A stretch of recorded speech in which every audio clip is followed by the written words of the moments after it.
O grande julgamento de hoje vai mostrar uma decisão do Supremo Tribunal Federal que põe fim a um ato discriminatório. Doar sangue é um ato de amor e pode salvar vidas. Mas você sabia que até recentemente homossexuais podiam ser impedidos desta ação? Normas da Agência Nacional de Vigilância Sanitária, Anvisa, e do Ministério da Saúde restringiam por até 12 meses a doação por parte de homens que tivessem tido relações sexuais com outros homens há menos de um ano. O impedimento estava expresso tanto na Resolução número 34 de 2014 da Anvisa, quanto na Portaria 158 de 2016 do Ministério da Saúde. O questionamento sobre a validade dessas normas chegou ao STF por meio da ação direta de inconstitucionalidade 5543 do Partido Socialista Brasileiro, PSB. O julgamento começou em 19 de outubro de 2017. Mas, na verdade, o debate travado aqui na Suprema Corte foi motivado por uma história que aconteceu em 2012. Um estudante de direito foi com o namorado a um hemocentro para doar sangue, mas os dois foram dispensados.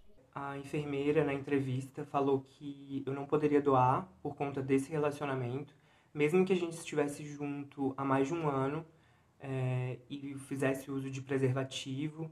E aí eu questionei o porquê, e ela explicou que tinham normas que impediam. E até então eu não sabia, saí de lá bem confuso. E como eu estava no começo da faculdade de Direito, eu saí de lá e fui pesquisar sobre o tema. Acabei descobrindo que existiam essas duas normas, né, tanto da Anvisa quanto do Ministério da Saúde, que proibiam homens homossexuais e bissexuais de doarem sangue. E com certeza foi um dos dias em que eu, como homem homossexual, mais me senti discriminado, né? Foi com certeza um dos eventos mais traumáticos na minha história pessoal. Conversando com colegas lá no Núcleo de Prática Jurídica, eu acabei conhecendo a Marina Antunes, que ela ficou sabendo sobre o meu tema, achou bem interessante e acabou levando para casa, né, para o companheiro dela, o Matheus Pimenta. Eles conversaram sobre isso e como ele era advogado do PSB, ele acabou topando, se solidarizando com a causa e aí acabou articulando essa ação. Coube ao ministro Edson Fachin relatar a ação que questionava a constitucionalidade dos dispositivos que impediam a doação de sangue por homossexuais. Segundo o requerente, os atos que veiculam os dispositivos impugnados trazem inúmeras normas autônomas a serem observadas nos procedimentos hemoterápicos em toda a Federação Brasileira, bem como criam embaraços genéricos e abstratos para a doação legal de homossexuais sem qualquer fundamento para tanto. Seriam, dessa forma, atos decorrentes de forma direta e primária da Constituição, ou seja, atos normativos e autônomos a autorizar a provocação da jurisdição constitucional por meio de ação direta de inconstitucionalidade. Advoga que não se sustenta o tratamento discriminatório, defende que a regulação atualmente existente exige que o poder público garanta a qualidade e segurança dos componentes sanguíneos doados, com diversas medidas de precaução na coleta, processamento, distribuição e utilização desse material sanguíneo, de modo que o fim da proibição não comprometeria a segurança dos procedimentos hemoterápicos. Traz diversos exemplos de direito comparado, indica a escassez nos bancos de sangue brasileiros, sintetiza os dispositivos questionados que sustenta violados, defende que os atos impugnados estigmatizam pessoas e de forma desproporcional e tolhem essas pessoas da prática de um ato solidário por excelência, intrinsecamente ligado ao exercício da cidadania e da fraternidade.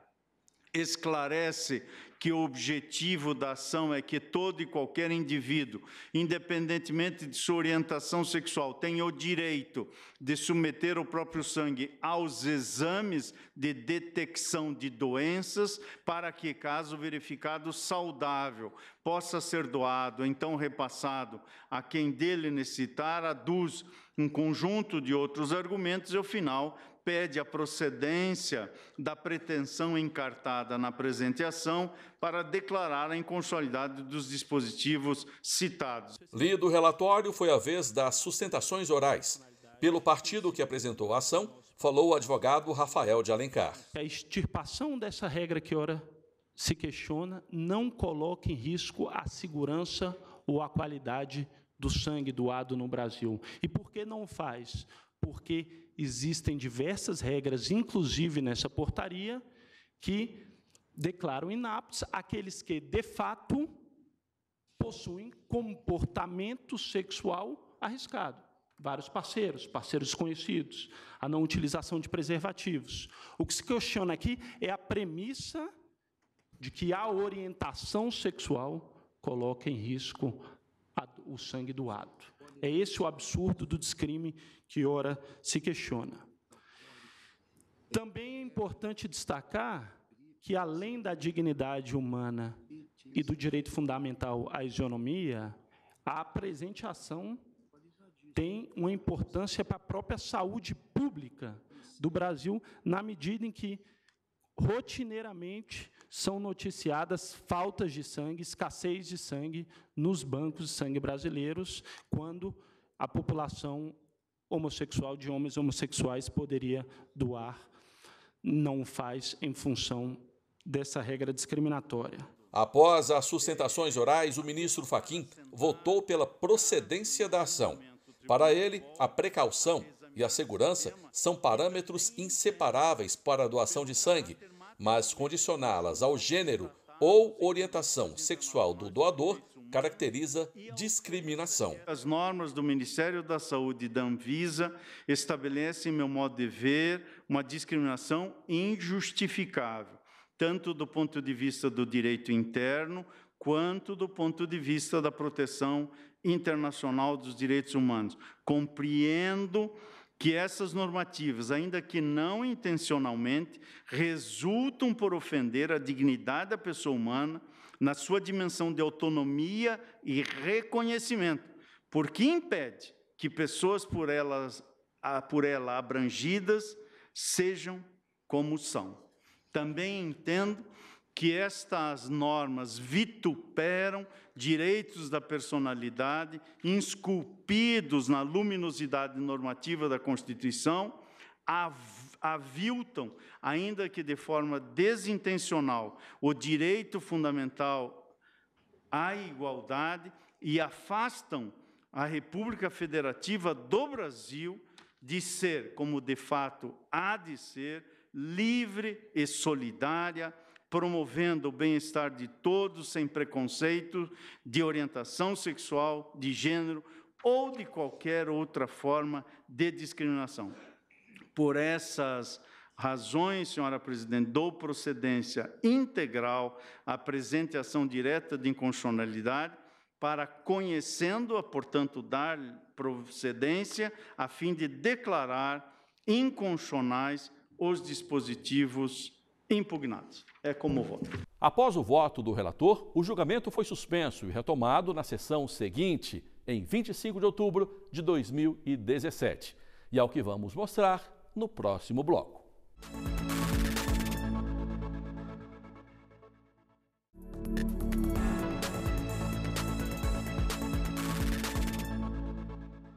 O Grande Julgamentos está de volta. No programa de hoje, a gente mostra a análise da ação que questionou a constitucionalidade de normas da Anvisa e do Ministério da Saúde.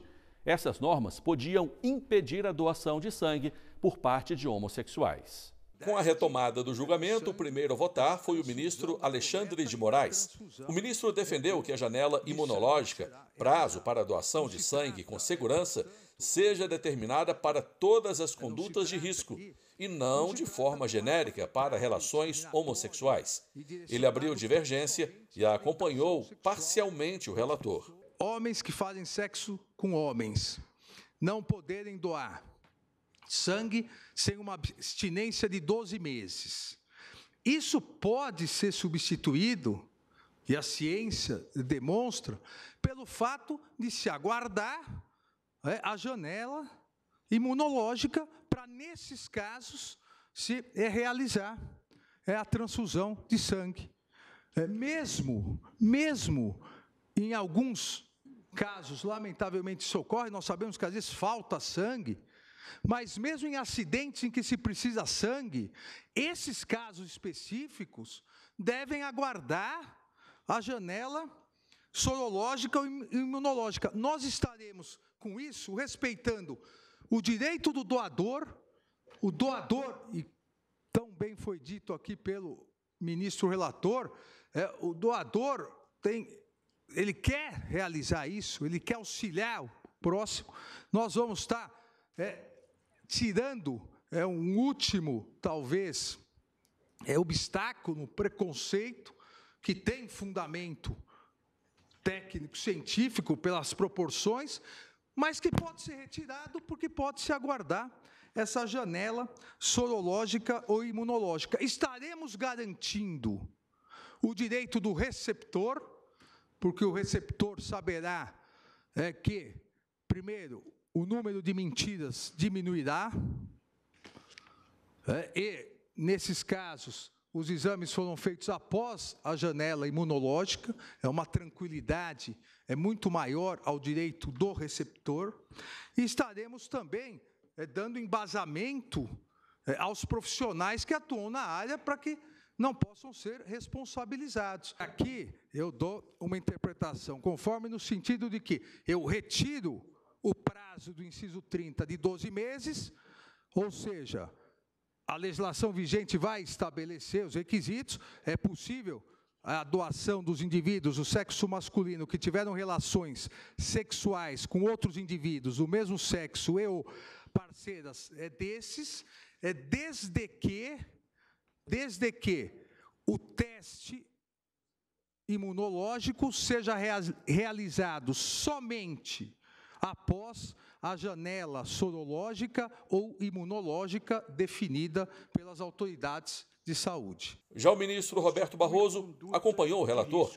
Para ele, é possível determinar mecanismos de prevenção não discriminatórios. O ministro apresentou dados de países onde isso já ocorre. Fui verificar que diversos países já baniram a restrição à doação de sangue por homossexuais.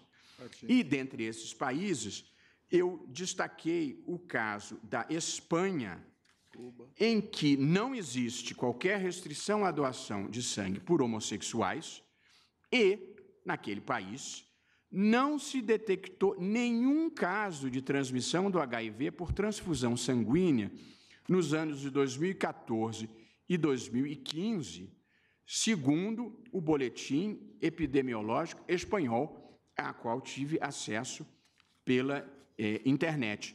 E este mesmo boletim registra que, desde 2009, a taxa de transmissão do vírus HIV por transfusão de sangue na Espanha varia entre 0% e 0,1%, que são percentuais muito semelhantes aos que são verificados no Brasil no mesmo período. E também em relação ao México, para ter um exemplo de país latino-americano, onde tampouco há restrição à doação de sangue por homossexuais, os dados fornecidos pelo governo mexicano registram que, desde 2009, não se verificou qualquer caso de transmissão do vírus HIV pela via sanguínea, tendo-se registrado a taxa de 0% de contaminação por transfusão de sangue.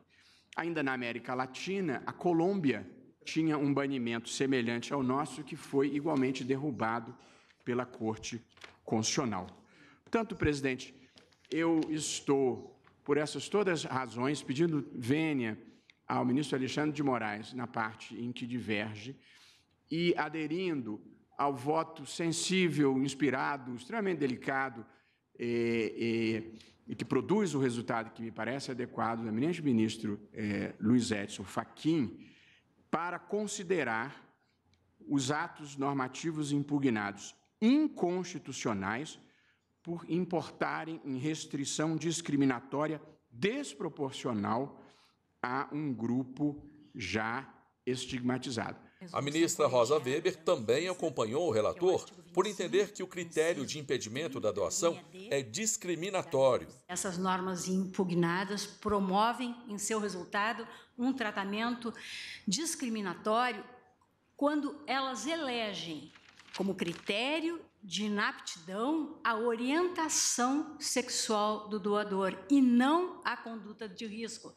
Por quê? A rigor, desconsideram, por exemplo, o uso de preservativo ou não, o fato de o doador ter ou não um parceiro fixo, que, a meu juízo, faria toda a diferença para o efeito de definição de uma conduta de risco nos moldes em que foi posta.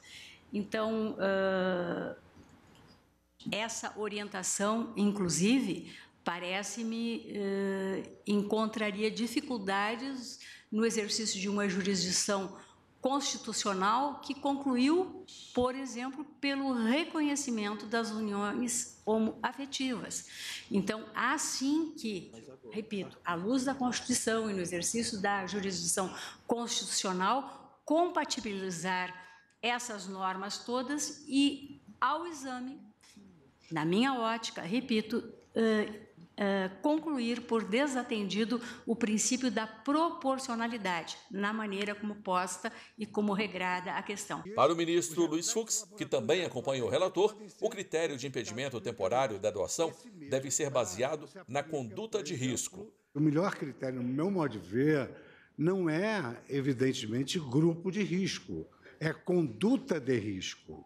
Então, a minha opção seria exatamente pela conduta de risco, que, se não me falha a memória, ela é uma das razões que o ministro Edson Fachin utilizou na sua longa digressão para chegar à conclusão que esse dispositivo ele viola o princípio da não discriminação.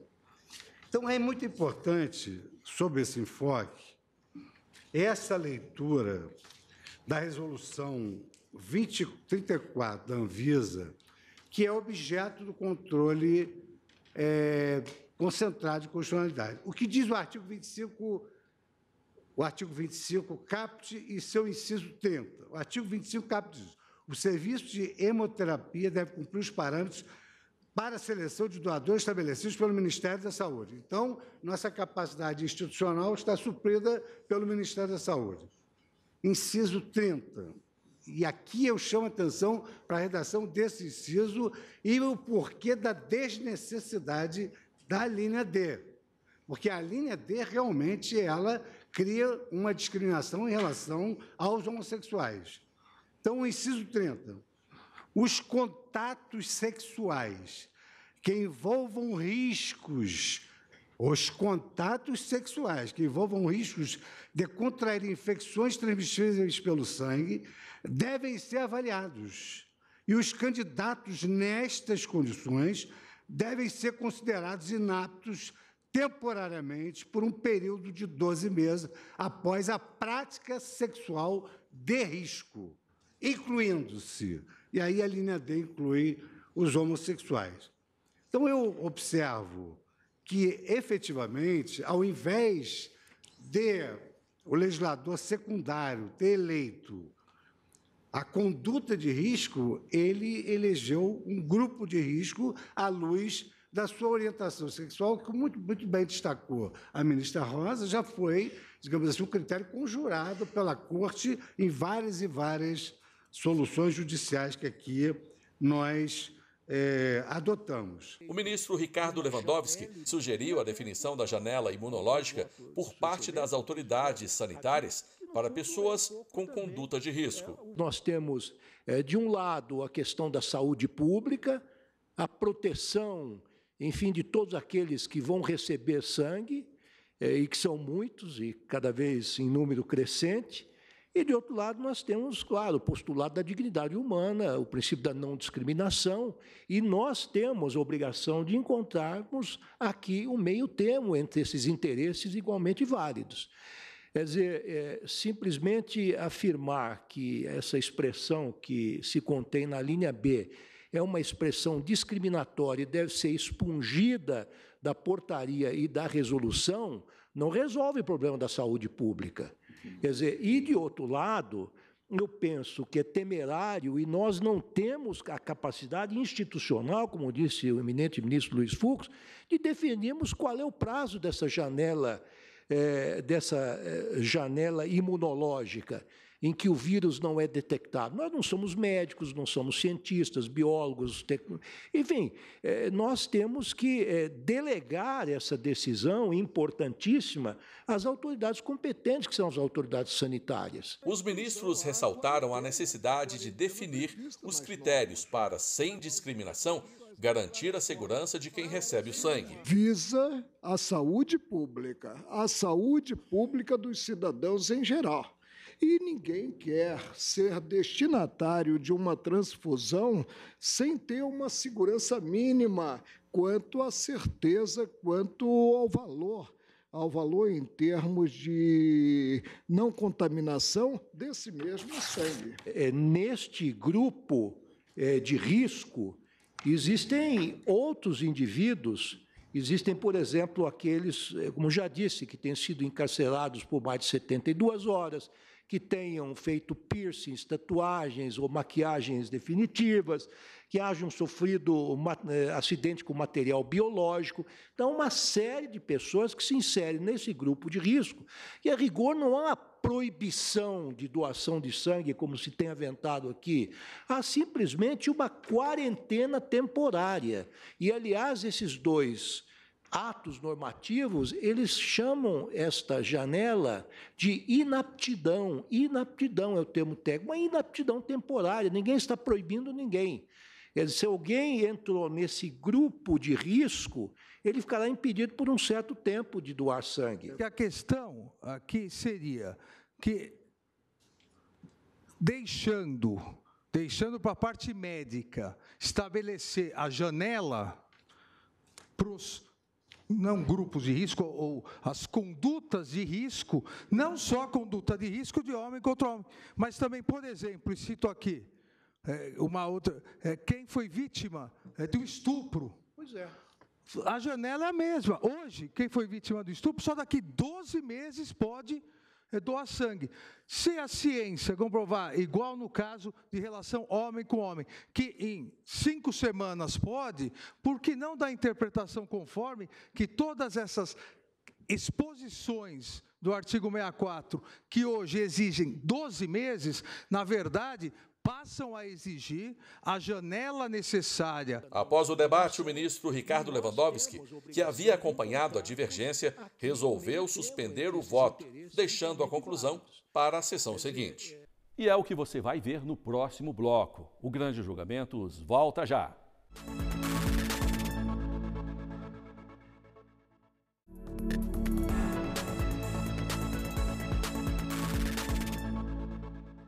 Estamos de volta com o Grande Julgamentos. Neste terceiro e último bloco do programa, você acompanha a conclusão do julgamento da ação direta de inconstitucionalidade 5543.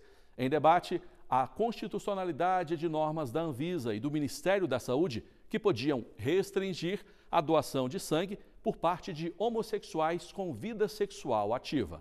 O julgamento foi retomado na sessão do dia 26 de outubro de 2017. A ministra Carmen Lúcia, então presidente do STF, relembrou o ponto em que a discussão havia sido interrompida. Foi suspenso após o voto do ministro Edson Fachin, que na sessão da última quinta-feira julgava procedente a ação para declarar a inconstitucionalidade dos dispositivos impugnados. E o voto do ministro Alexandre de Moraes, divergindo do relator e julgando parcialmente procedente a ação para dar provimento, para dar interpretação conforme a Constituição. E após o voto dos ministros Roberto Barroso, Rosa Weber e Luiz Fux, que acompanharam o relator, o julgamento foi suspenso. O voto seguinte seria do ministro Ricardo Lewandowski, mas o ministro Gilmar Mendes pediu a palavra antes da continuidade do julgamento. Presidente, ontem, depois do debate que foi colocado pelo ministro Alexandre de Moraes e também das questões suscitadas pelo ministro Marco Aurélio e pelo ministro Lewandowski, eu saí daqui bastante preocupado. E hoje ainda tive uma conversa com o médico infectologista, professor da VUIP, que fez uma série de ponderações, inclusive sobre essa questão do exame que se pode fazer, dizendo que ele pode ser feito realmente, mas ele custa muito, ainda está com preços ainda proibitivos. Então, talvez os estados do Centro-Sul logrem fazê-lo, e até de forma generalizada, mas isso não ocorrerá no Norte e Nordeste. De modo que eu ponderaria ao tribunal e pediria a vista desse processo. O ministro Ricardo Lewandowski exaltou o voto do relator, mas lembrou um inciso da Constituição Federal que estabelece a responsabilidade do Estado em relação à doação de sangue. Concordo com os fundamentos do eminente relator. Eu acho que Sua Excelência trouxe um voto muito bem elaborado. Nós não podemos aqui, nesta Suprema Corte, compactuar com qualquer tipo de discriminação, mas existe, evidentemente, uma obrigação constitucional do Estado para com a saúde, e há um dispositivo, inclusive, estive vendo dessa manhã, que é um dispositivo da Constituição, o artigo 200, um dos incisos, em que estabelece uma obrigação muito clara do Estado com relação ao controle de todos os produtos hemoderivados. Tendo em conta exatamente esses dois valores importantes que devem ser protegidos por esta Corte e, sobretudo, considerando que nós temos que ser consequentes, e como temos sido sempre, eu estaria apresentando ou apresentaria a esta colenda Corte uma interpretação conforme, tentando, mas não vou adiantar, vou aguardar o voto do eminente ministro Gilmar Mendes, mas levando, evidentemente, em consideração o belíssimo, profundo voto do ministro Fachin, mas também outras considerações, sobretudo aquelas trazidas ontem pelo ministro Alexandre de Moraes. Aguardo, portanto. Pois não. Então, proclamo o resultado provisório que houve pedido de vista do ministro Gilmar Mendes. Aguardam, portanto, aqueles que ainda não votaram. Em 20 de abril de 2020, o ministro Gilmar Mendes devolveu os autos para julgamento. Mas, dessa vez, a análise da ação direta de inconstitucionalidade 5543 foi em meio virtual. Do dia 1º ao dia 8 de maio, os ministros tiveram tempo para explicitar os votos. Por maioria, 7 votos a 4, o Supremo julgou procedente a ação. Com isso, foram considerados inconstitucionais dispositivos de normas da Anvisa e do Ministério da Saúde que excluíam do rol de habilitados para doação de sangue homens que tivessem tido relações sexuais com outros homens e as parceiras destes nos 12 meses antecedentes. Mas apesar da decisão de 8 de maio, apenas 2 meses depois, a Anvisa publicou as mudanças nas normas. Para quem sofreu a discriminação na pele, agora se abre um novo horizonte. A população LGBTQIA+, teve com certeza uma grande vitória, mais uma grande vitória, via STF, que vem reconhecendo esses direitos. Então a gente tem uma decisão com certeza histórica e que vai garantir a dignidade de muitas pessoas de exercer um direito que deveria ser e é de todo mundo, né, que é de ser solidário, principalmente quando as pessoas estão passando por momentos difíceis. Agora na pandemia isso ficou bem claro, a gente vê que os hemocentros eles estão precisando de sangue e a população LGBT podendo fortalecer o sistema de saúde para ajudar essas pessoas e ser útil à sociedade, né, se disponibilizar de um bem tão precioso como sangue, é muito importante, não só para a comunidade LGBT, mas para a comunidade brasileira, para o povo brasileiro como um todo. Isso ajuda todo mundo. E assim a gente encerra mais um Grande Julgamentos. Você pode acompanhar nossa programação no nosso site ou no nosso canal no YouTube. Tchau!